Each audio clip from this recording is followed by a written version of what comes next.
Да. Так, давайте на свет.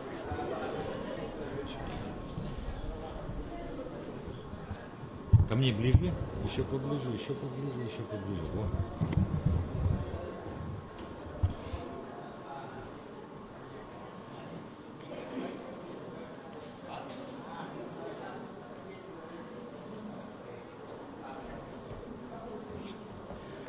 Доброе утро, дорогие друзья, коллеги.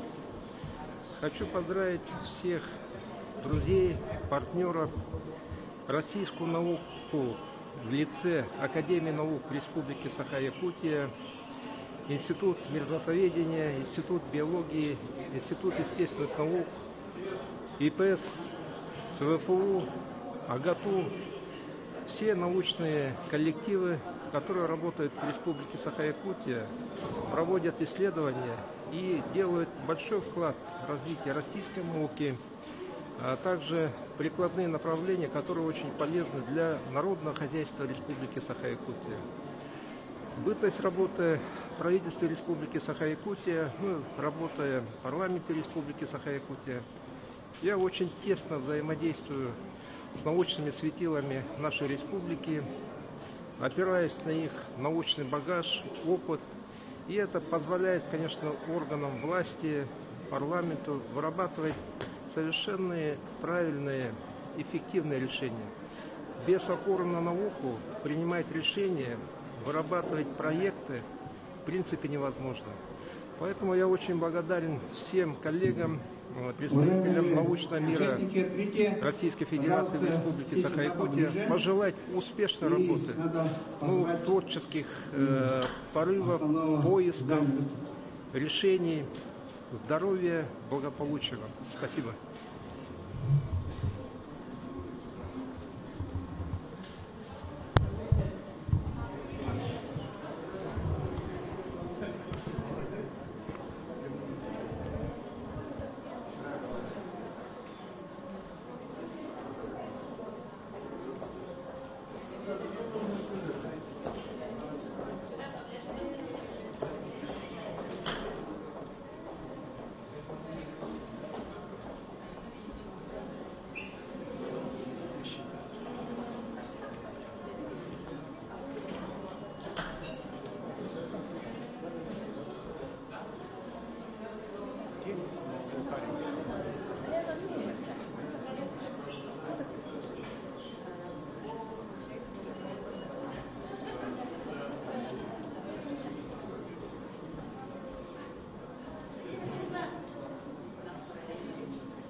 Асен.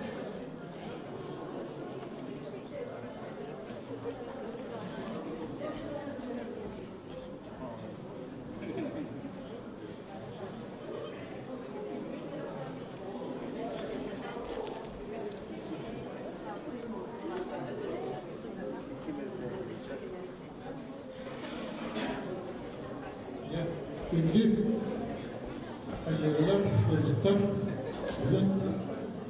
bu hareket muhabbet edilen ilişkiler nedeniyle o anda bizim tabanca tutup bir sakalbıt ütüler, naldır bile orayda yürüyüp alır sporotap süsün sahne.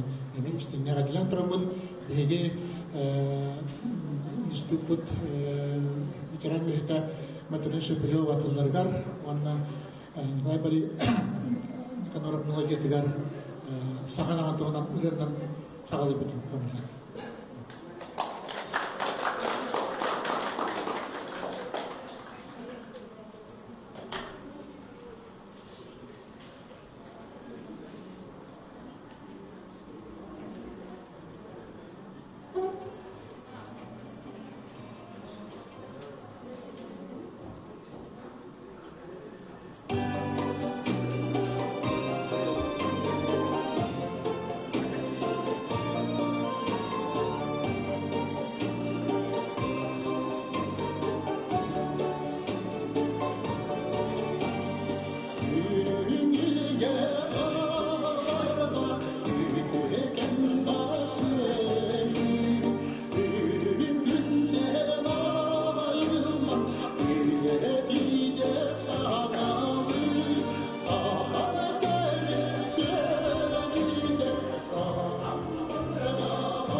Необходимо выведение нового типа скота, пригодного для эксплуатации в экстремальных условиях и случаях. Но его выведение методами селекции представляет собой сложную и долговременную задачу для ученых и специалистов республики. Таково было завещание Георгия Павловича Коротова, первого доктора сельскохозяйственных наук, первого директора-основателя Якутского научно-исследовательского института сельского хозяйства, человека, внесшего вклад в самые различные отрасли сельского хозяйства, охотничьего хозяйства и аграрной науки в целом. Добрый день. Мы сегодня открываем мультимедийную предметную выставку «Коротко о Коротове». Выставка создана совместно Якутским научно-исследовательским институтом сельского хозяйства, также партнерами проекта в лице Генофондового казенного хозяйства «Якутский скот», государственного бюджетного учреждения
в Советском Союзе начала работу по сохранению генофонда якутского скота.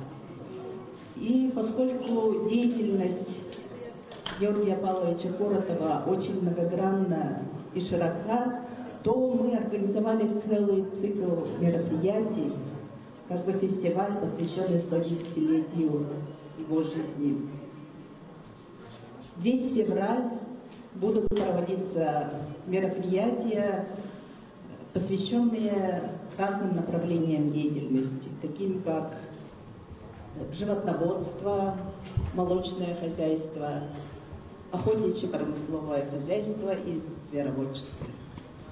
Итак, мы сегодня открываем эту выставку и цикл мероприятий и считаем, что она будет очень интересна и его нынешним коллегам, и студентам, и школьникам, которые будут выбирать себе профессию. Возможно, они заинтересуются и пополнят ряды вас, ученых, студентов. Поздравляем вас с открытием выставки.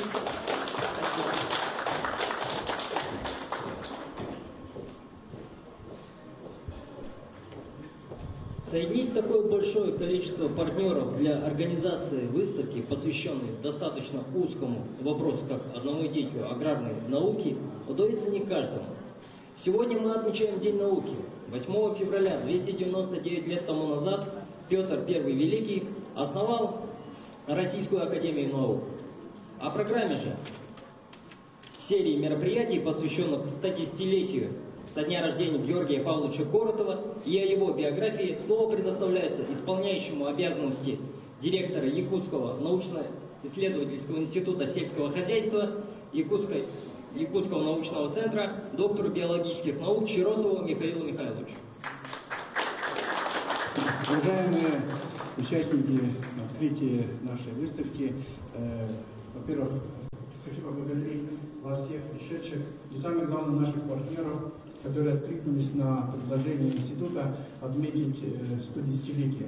21 января 1913 года родился в далеком, я считаю, в то время по транспортным меркам государством Руси, в то время, наверное, его самостоятельность была довольно условна.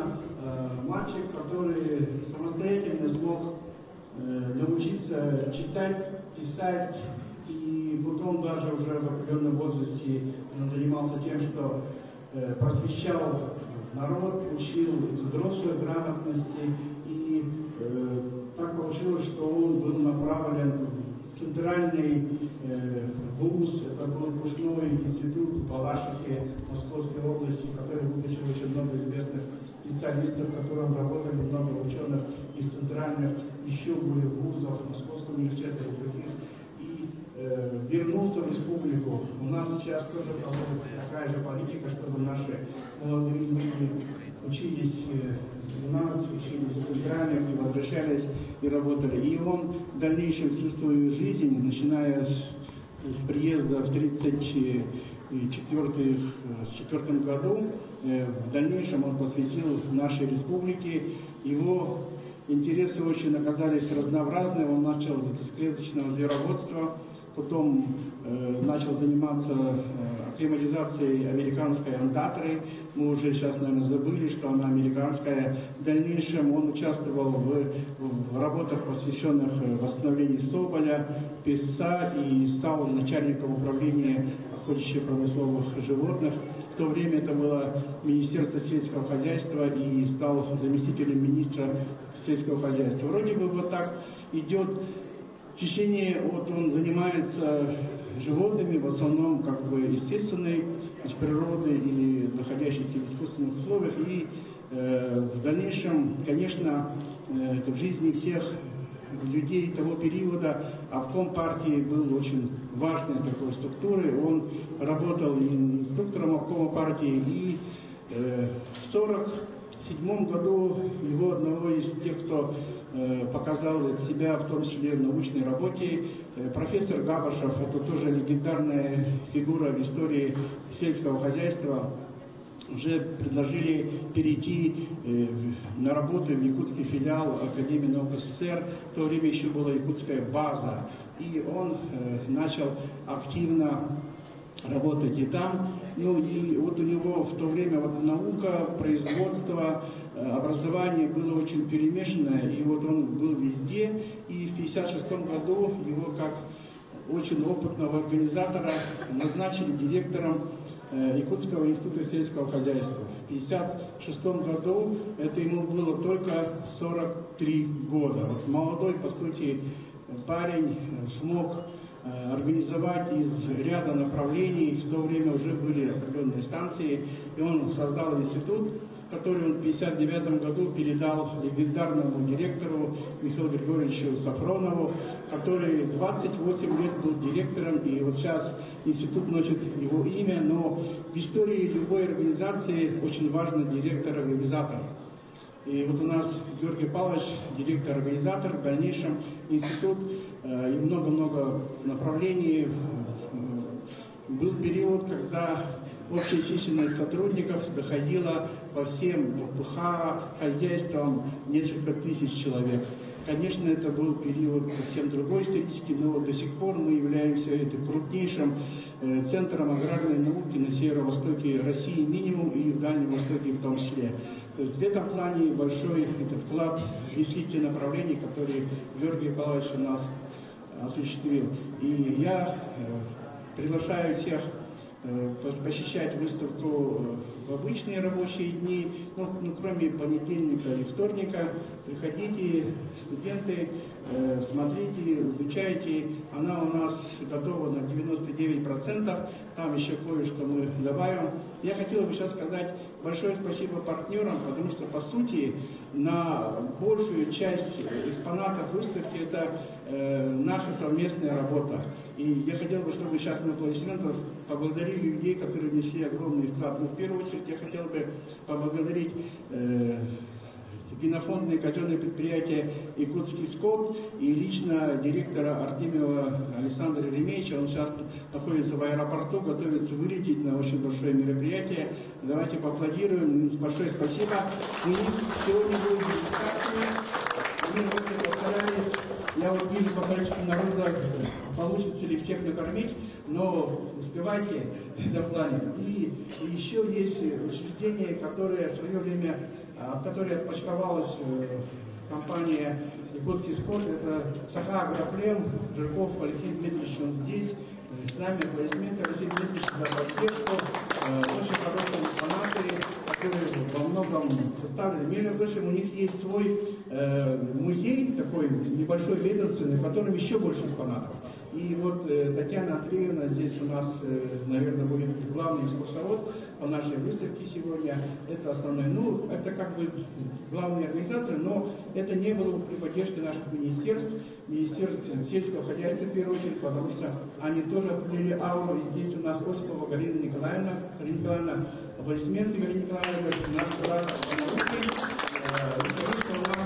Так как Городов начинал с тех структур, которые у нас были связаны с животными дикими, это, конечно, Министерство экологии и природопользования и лесного хозяйства, которые у нас тоже представлены аж двумя такими организациями: это дирекция биологических ресурсов, активное звание природных парков, ну и департамент охоты, тоже 11 февраля у них свой день, и они придут туда специально, чтобы показать те вопросы, которые есть. Я могу сказать, что в какой-то мере, охраняя животный мир и используя довоенные годы и послевоенные, Георгий Павлович определил тот интерес, который в целом есть животному миру, который вылилось в систему особо охраняемых природных территорий. И здесь у нас присутствует министр экологии определенного периода и сейчас ныне председатель комитета Афанасьев Михаил, он тоже поддержал, аплодисменты. Ну и, конечно, у нас сельское хозяйство, у нас на самом деле, вот мы так очень пока аккуратненько говорим, что мы в 1956 году создались, но мы имеем официальные документы, когда в 1926 году Максим Кириллович Амосов создал Советом Народным комиссаром распоряжением сеть сельхозпредприятий, станций, полигонов, и самое главное, в декрете 1926 года написано создать ветеринарный институт. В дальнейшем, через неделю, он его назвал ветеринарно-бактериологический институт. Поэтому можем сказать, что мы должны сейчас тихонько создавать новую историю академической науки у нас в Якутии. У вас у всех есть штамп в голове, что самый первый институт – это Институт языка и литературы. В 2035 году мы должны постепенно, ну вот не историки, но потихонечку надо обрабатывать общественное мнение, находить документы. Мы очень скоро, думаю, в 23-м начнем, в 24-м завершим. Мы являемся старейшим научным институтом нашей республики. И вот эта выставка один из камешков, который мы доказываем. Поэтому, конечно, сельхознаука, сельское хозяйство у нас основное, наше детище, наша отрасль, в которую мы вкладываем всю душу. И вместе с нами здесь Находкин Андрей Михайлович, председатель комитета, как раз который курирует сельское хозяйство нашего госсобрания, например, аплодисменты. Спасибо вам, что вы подошли. И, конечно, наше Министерство науки, образования и науки Республики Саха-Якутии, то, что она организовала такое интересное мероприятие. Здесь февраль будет проходить под эгидой Дня без науки, и оно посвящено в целом в республике 85-летию со дня рождения Владимира Петровича Ларионова, первого академика народа Саха. Но мы у нас в институте объявили год годом Городова. У нас будет целая серия мероприятий в течение года. а с программой можете познакомиться. Вот афишки уже многим пустили в соцсетях. 11 февраля у нас будет очень интересное мероприятие, посвященное охоте, охраняемым природным территориям. 18 у нас будет все посвящено мясу, технологиям, вопросы связанные с переработкой. Там вы узнаете о породах животных, в том числе не только крупнорогатый скот, но и олени, лошади. И все завершится у нас вот такое мероприятие 24 февраля, где мы на круглом столе, и будет день «Все о молоке». Все это проходит в очень удобное время, в выходные дни, в час. Приходите с семьями, студентов приглашаем, чтобы вы тоже все посетили. Там у нас не только такие вещи, связанные с интеллектом, но и такие познавательные, практикоориентированные мероприятия. Ну и все, выставка будет работать до 26 февраля, но я думаю, там 2 дня просто выходные, а так мы до конца февраля работаем. Всех с праздником. Думаю, что такие личности, как Георгий Павлович, должны освещаться, о них должны помнить. Если помним о своих предшественниках, мы знаем, что было, что есть, и мы видим вперед, что надо делать. Это очень важно. Человек, можно сказать, оркестр научный, который развивал много направлений, который сейчас существует в виде больших отраслей, которых важны для республики. Ну и, конечно, возрождение якутского скота, надо сказать, это большая государственная задача, которую сейчас выполняют большие предприятия. Мы тоже будем делать научные работы, связанные с клеточными технологиями, связанными с такой большой проблемой, как инбридинг, который сейчас все-таки отмечается. Поэтому все нас ждет большое интересное много событий, мероприятий. С праздником всех вас. Спасибо, что вы меня дослушали до конца. Ура! Я быть немножко почти ведущим. У нас сейчас немножко время есть, потому что в 10:30 будет полсовет Русского географического общества. Там будет Арсений Сергеевич Николаев. Возможно, он зайдет нам на выставку, на дегустацию. Но не дать это слово людям, которые имеют отношение к семье Коротовым, я не могу. Елена Ольга Марковна, внучка Георгия Павловича. Она сейчас скажет несколько слов о дедушке и плюс еще, наверное, что-то определенное скажет о том событии, которое мы организовали, в том числе совместно с семьей, потому что у нас план издания книги, которая это семья, и в частности племянник Георгий Павлович Коротов, известный журналист, подготовили вместе с семьей. Пожалуйста, разговаривайте. Добрый день. Мой дедушка, каким он был, каким он остался в моей памяти. Прежде всего, это был фанатик науки, фанатик своего дела. Он был, конечно же, трудолюбивым, отзывчивым, человеком, ученым с большой буквы. Прежде всего, хочу вспомнить о том, что он часто бывал в командировках, очень много привозил подарки, которые я помню до сих пор. Очень был гостеприимным человеком. В его семье радушно принимали всех земляков, людей, родственников Сунтарского улуса. В 1935 году он закончил рабфак и поступил в Московский зоотехнический институт в Балашихе, где встретил мою бабушку Шелухину Любовь Ильиничну, уроженку Ивановской области. И у них родилось 3 детей. В 1940 году они приехали в Якутию, и вот там уже и остались. 3 детей, 3 старших детей, к сожалению, их уже нет с нами. Это старшая дочь Эмма, она врач по образованию, всегда жила в городе Москве. У нее дочка, получается, внучка Георгия Павловича, Ирина. То есть нас двое внучек, да, вот я здесь живу и Ирина, которая работает в Москве, известный художник-реставратор. Вся семья у них художники. Муж Ирины известный в России и за рубежом художник Юрий Кротов, ученик Ильи Глазунова, и сейчас он работает в академии, преподает в академии Ильи Глазунова.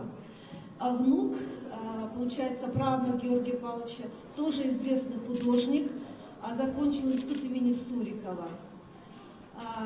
Дальше Вера, это моя мама, средняя дочь, это филолог по образованию. И даже хочу вспомнить такой факт, что в 39 лет она уже получила орден «Знак почета». То есть в советское время в 39 лет получить орден «Знак почета» это было действительно, ну, было за что, да?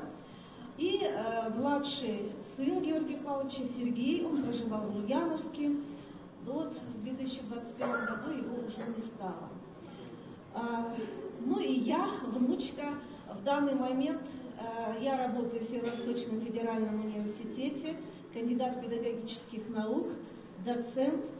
И что хочется сказать, что для меня дедушка это ученый с большой буквы. Именно он проложил путь для меня в науку. Вся его жизнь, вся его деятельность это связано с развитием сельского хозяйства в Якутии. Хочется поблагодарить всех родственников, всех коллег, знакомых, которые работают в направлении увековечивания его памяти. В Сунтарах очень хорошо помнят Георгия Павловича и очень многое, повторюсь, уже делают, да, для увековечивания его памяти. Всем от имени родственников большое спасибо. Спасибо большое. У нас есть предложение уже начать экскурсию, и там еще вот много семей, и мы просим наших персон немножко уделить внимание для информации. У нас есть прямой YouTube-канал и много другое. Там уже вас ждут. Лекторий будет работать до конца февраля, но я думаю, самые яркие информацию можно получить только сегодня. Я думаю, что специалисты из Сахаграплема, и Якутского скота, и института, мы все вам расскажем более эмоционально те детали, которые, может быть, интересны будут для вас. Приглашаю всех в лекторий для первой экскурсии, которую надо как-то организовать, но опытные экскурсоводы исторического парка все организуют. Спасибо большое, всех с открытием поздравляю и предлагаю начать обычный режим выставочной деятельности и приглашаю всех сегодня на дегустацию. Еще будет мастер-класс, как заниматься валентировкой скота, которая очень важна для сельхознауки, потому что это основа основ для оценки качества скота. Спасибо большое всем. Всех приглашаю на...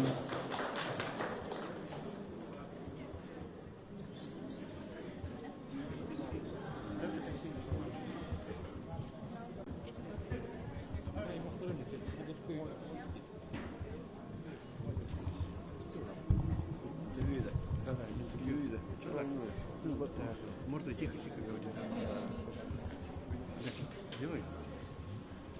Тихим голосом.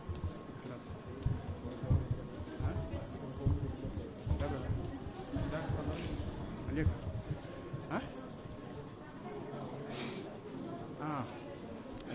Находкин Андрей Михайлович, председатель комитета по сельскому хозяйству Государственного собрания Илтамен, человек, который курирует все законодательные инициативы республики в области сельского хозяйства. Андрей Михайлович, несколько слов о нашем мероприятии. И сельское хозяйство и якутский скот во многом поддерживается в последние годы, в последние собрания, действующие собрания Госсобрания Илтамен. Вы огромные средства уделяете для восстановления нашего уникального генофонда. Уважаемый Михаил Михайлович, в вашем лице, во-первых, разрешите поздравить вас с Днем российской науки. Это первое. И от себя лично, от Постоянного комитета по силовой и аграрной политике Республики Саха-Якутия, Государственного собрания и Тюмень очень благодарен, что в связи с 110-летием юбилеем Георгия Павловича Коротова, первого директора ЯНИСК, и организовали такую интересную декаду. Я впервые присутствую в качестве председателя постоянного комитета, и здесь хочу сказать, что вы соединили сегодня именно науку, теорию с практикой.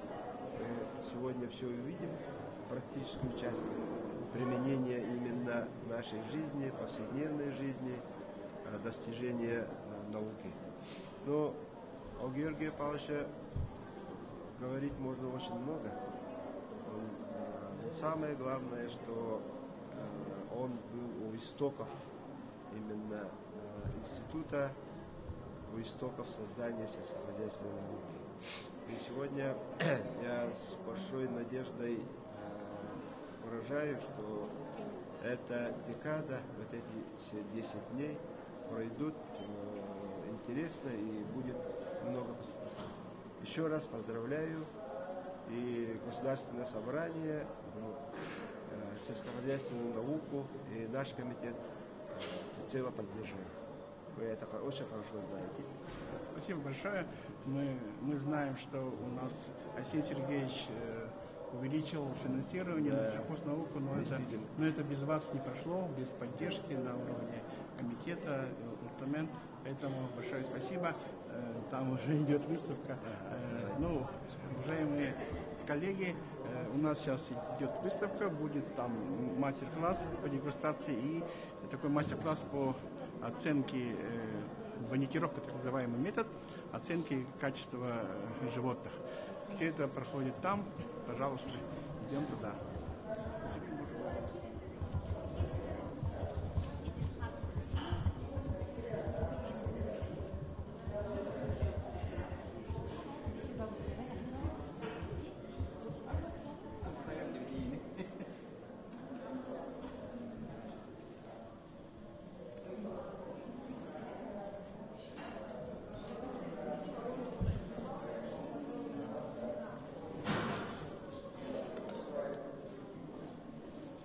Это продукт от кого, не подскажете? Это генофондное казенное предприятие «Якутский скот». Что сегодня вы представляете? Мы представляем блюда из мяса якутского, скота, молоко. Производство именно вашего? Производство именно нашего предприятия. Сыр. Вообще технолог наш расскажет все обо всем.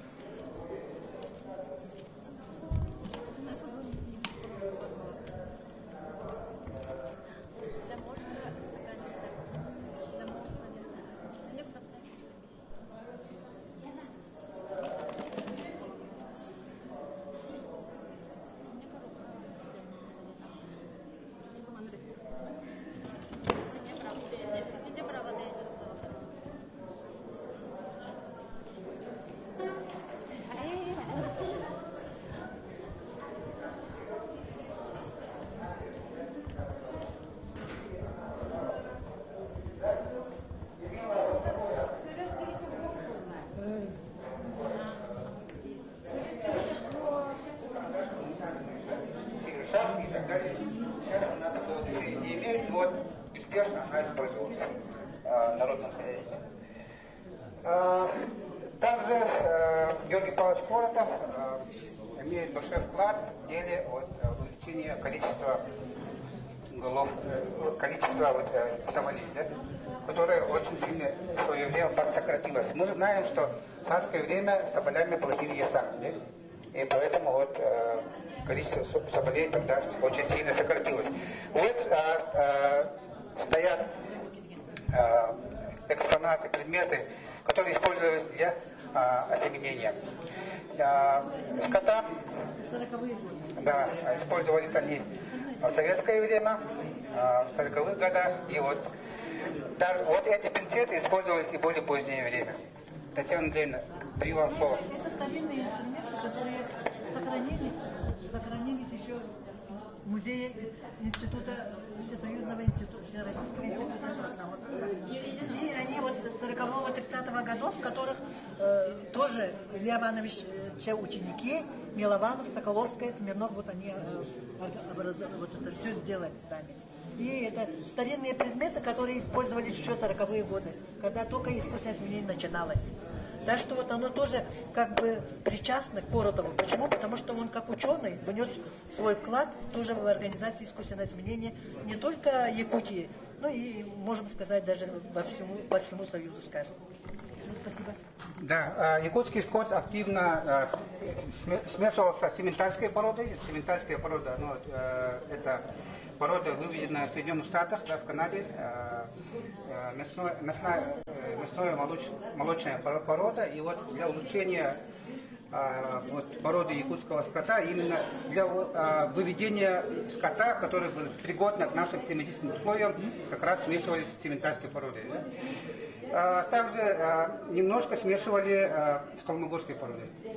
Холмогорская порода – это порода скота, которая выведена издавна в России. Вот. И также были вот такие, велась работа по смешиванию породы с галштинской породой, да? Которая является швейцарской коровой, такой продуктивной.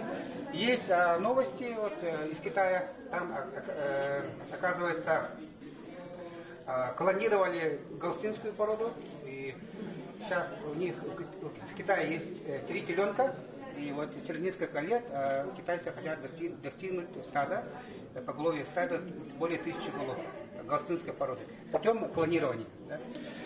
Итак, вот эти предметы, через такой микроскоп наши ассимиляторы рассматривали семя быка. Если они не двигались, получается, семя некачественное, да, мертвое, да, получается. Поэтому вот обязательно шла вот такая проверка. То есть это почти научная работа получается. Да? Вот зеркало с краю. Зеркало это использовалось, вводили во влагалище коровы, раскрывали и вводили таким пинцетом семя.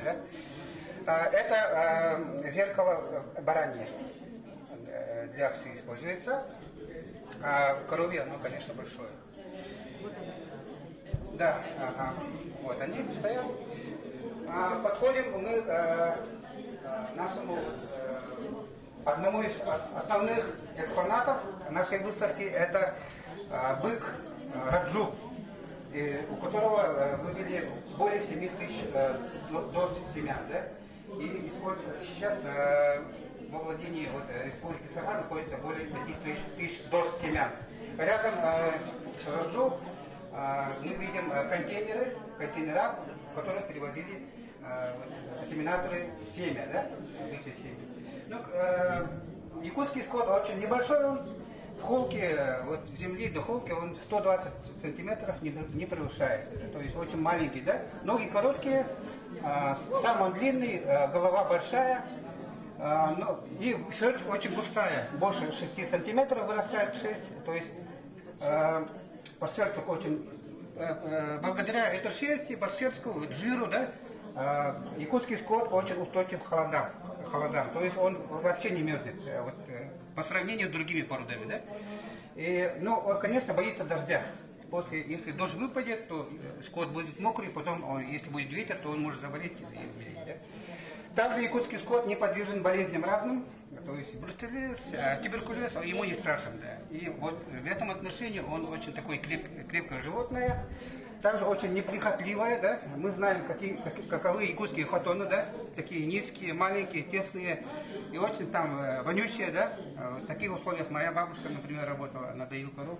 Почему тесными делают? Потому что они же хатоны не топят, да, и там большое количество коров туда там проводят зиму, чтобы было тепло от собственного дыхания, да. И несмотря на это, якутский скот, хотя и качает за зиму, он за лето очень быстро, очень нагуливает жир, а также ходит по лесам, по горам и вообще вот такое подвижное животное, а также якутский скот, благодаря своей живучести и вот плодовитости, телята у него, рождаемость у него очень хорошая, выживаемость рождаемости телят очень хорошая. Но из-за плохих условий, вот в царское время особенно, да, из-за того, что хотон был такой, не очень хороший, да, телята погибали, вот это было. Также надо сказать, что молоко якутской коровы, оно очень жирное. Жирность показана Ленинского совхоза, Сакырырского, да, сейчас Ленин-Бутантайского, как его называют, называется этот улус. Раньше это был полностью Верхоянский улус, и там самое большое количество якутского скота там именно находится. Больше 1000 литров молока дает якутская корова в год. Да?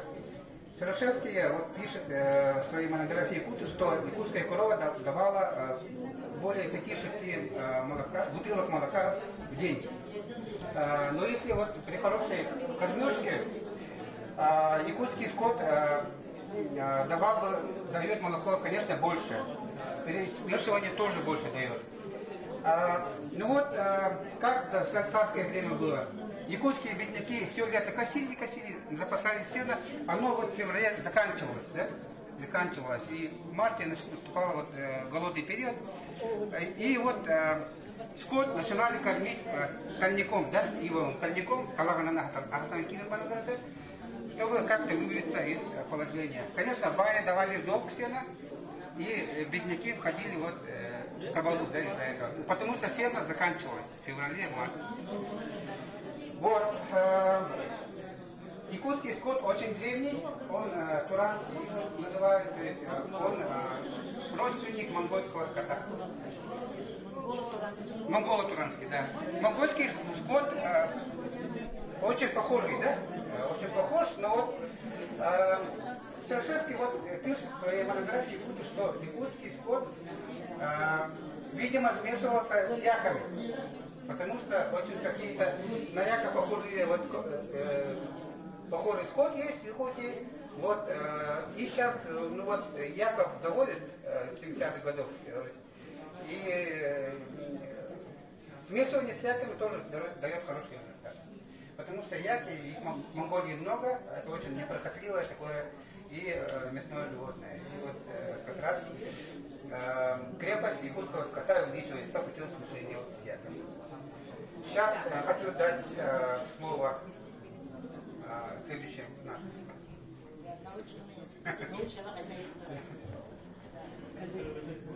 Так, сейчас коллеги научно-исследовательского института расскажут, покажут вам, как промеры брал наш Георгий Павлович Коротов раньше. Вот видите, тут молочная продуктивность якутских коров совхоза Ленинский в сравнении со средней продуктивностью коров республики. Это данные Георгия Павловича Коротова. Вот смотрите, все тут это данные, которые он делал еще с Зоей Васильевной Журавлевой. Тут у нас имитация, наши ребята показывают нам, как жир определял Коротов, Георгий Павлович, вот справа стоят. Тоже молодые коллеги из института. Да, сотрудники института, они как раз Зоя Васильевна и Георгий Павлович, как определяли жирность молока, показывают. Зоя Николаевна. Зоя Николаевна. И это, пожалуйста, девочки. Так. Девочки. Добрый день. Здесь серия мероприятий «Почему» в агронауке, посвященных 110-летию первого директора организатора Якутского научно-исследовательского института и первого доктора сельскохозяйственных наук Георгия Павловича Коротова. Наша группа вас ознакомит с темой измерения животных и точка взятия промеров животных. И начинаем. Первый прибор – это палка деревянные и металлические бывают. И циркуль, пожалуйста, покажите циркуль. Это медная палка. Это медная палка. Это подальше. А это циркуль. Для измерения. Для измерения. Макалака. Да, ширина макалака, потом И ширина вот лба. медная еще лента. Медная лента. Косая длина. И обхват груди. И обхват груди, да. Длинная палка представляет собой металлические и деревянные кирпичи. Длина. Вот, например, вот так берем высоту. Наивысшая точка, да. Самая высшая точка, да, от земли до земли. Вот, например, метр 10 От высшей сантиметров точки высота. холки Метр 10. до земли. Вы метр 10 было, да? Да, метр 10 высота. А сейчас как мерить, так же? Так же, конечно, так же мерит, ага. Так же мерит, ага. Он также мерил. Ага. А вот ширину вот так берем. Ну да. Высота в перестыгали. Ага. От высшей точки Вот все по я вертикали. не могу дойти. Киля, Киля. Там тоже. Лена.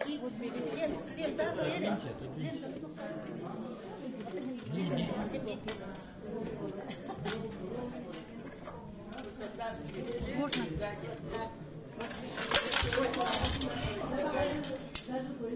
На земли. На земли. Самая высокая точка. Ага. Глубина груди. Глубина груди вот так берем.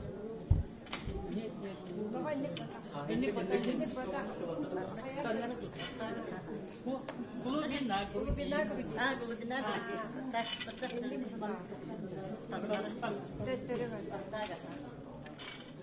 Глубина груди от холки до грудной кости по вертикали, касательной к заднему углу лопатки держится. И дальше идем. Ширина груди за лопатками. Ширина груди. Вот это. Ага. В самом широком месте груди. По вертикали, касательно к заднему углу. Вот там примерно так. Ага. У тебя же было это. Ну, уже все выпалки. Ширина в макалаках тембар. Ширина в макалаках. Циркулем. Расстояние между наружными выступами седалищных бугров и наиболее Ага. Там видно. Указка и указка. Указка. Указка на и ширина седалищных бугров. Сзади есть циркулем. Расстояние между наружными выступами седалищных бугров и наиболее отдаленных точках. Косая длина туловища. Или лентой. Лентой можно. Если гиб пойдет барбала.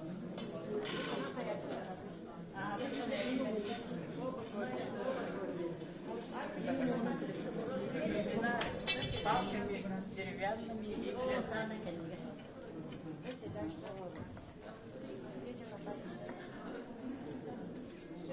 Тягани. Все-таки.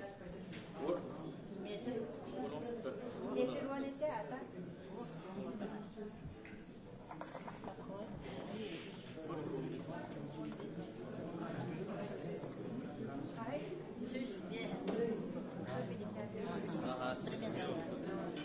Сейчас обхват груди лопатками. Обхват груди лопатками лентой. По вертикальной линии. Проходящий через задний угол лопатки. Лопатка, конечно, круглая.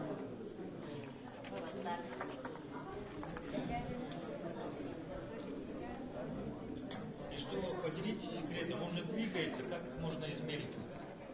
Ну, это спокойно корова надо животные так стоят.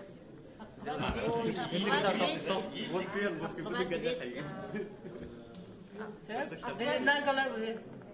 Длина головы. И лентой можно, и циркулем можно. От середины затылочного гребня до носового зеркала. Ширина лба. Ага. У нас это сегодня. Там ширина лба. Ширина лба. Почти удаленных точках. Вот тут было. Глазных орбитах. И наименьшей тоже так. Самое трудное место. И обхват пестик. Последний промех ленты. Вот. Ну, спасибо, друзья. А какой замер что дает с научным? Это вот экстерьерные данные для показателя, да, банитировочных данных, да? Для показателя банитировочных данных, да, для выявления продукции животных. На экстерьерные данные. А сколько раз в год делают? Они, ну вот осенью обычно делают, в год один раз. Ага. А как женщины справляются?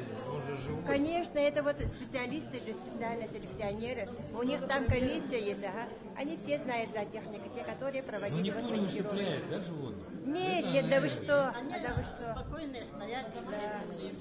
Ага. Ну вот, дополнительно о коровах. Вымя у них покрыто шерстью. Это помогает коровам защищать вымя от мошкары и так далее. Да? И соски маленькие, поэтому доильный аппарат очень трудно. Вот туда втыкать. Да? Ну, вот, они еще и маленькие, поэтому доильный аппарат почти достигает пола. Да? И они падают, и очень неудобно. И вот, расстояние от земли до на вымя. А также, вот, когда якутский скот, корова, она делится, она очень сильно страдает. Да? Она мычит, там, стресс получается. То есть очень сильный стресс. И телят где-то больше месяца вот, в царское время держали у матери, у коровы, да, потом уже отпускали на выгул уже. А также вот, есть такая особенность у якутского скота, что он такой... Вот как пишет Коротов о якутском скоте, в принципе, даже вот если очень хорошо кормить, длина, высота скота, вот телосложение особо не изменяется. То есть оно остается таким, как оно было. А также, ну вот, скот обычно имеет черный вид, или белый, или красный, то есть в основном... Ну вот есть такая особенность, белая вот такая полоса идет вдоль спины, да, вот наверху. То есть от хребта до практически до задней части. Вот. Рога обычно прямые и немножко вот такие искривленные, поэтому и называют хорогор мостах, да? Такие вот прямые рога. Животное очень